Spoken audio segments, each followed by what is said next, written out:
وكرة فيها إبعاد، عادت من جديد لمكابي، عرضية ملعوبة والكرة في المرمى. جول!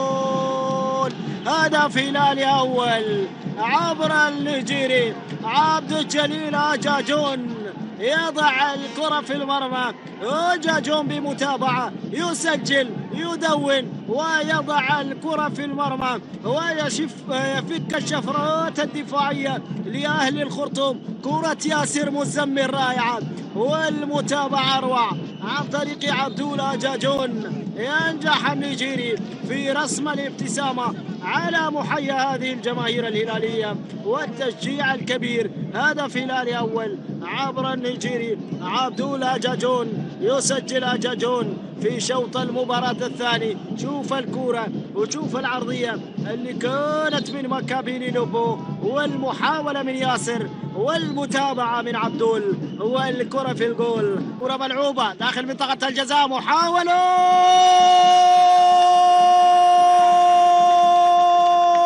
راسية رائعة من الصادق حسن في المرمى. جول!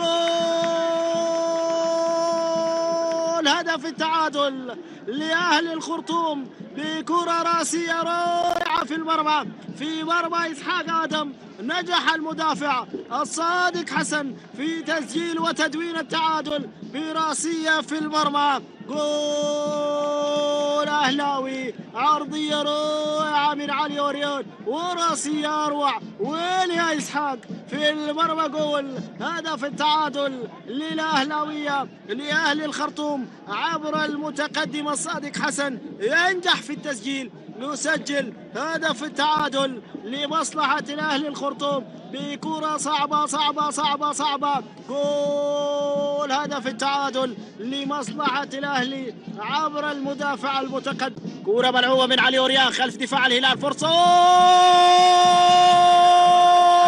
هدف ثاني لصالح أهل الخرطوم عبر الجليادور في هذه المباراة. الصادق حسن من جديد بكرة راسية يضع الكرة في المرمى في غياب تام للرقابة الدفاعية الهلالية. يسجل الصادق حسن، يسجل الثنائية في مرمى الهلال وبصناعة من علي خلف الله وراسية ويب في المرمى. جول!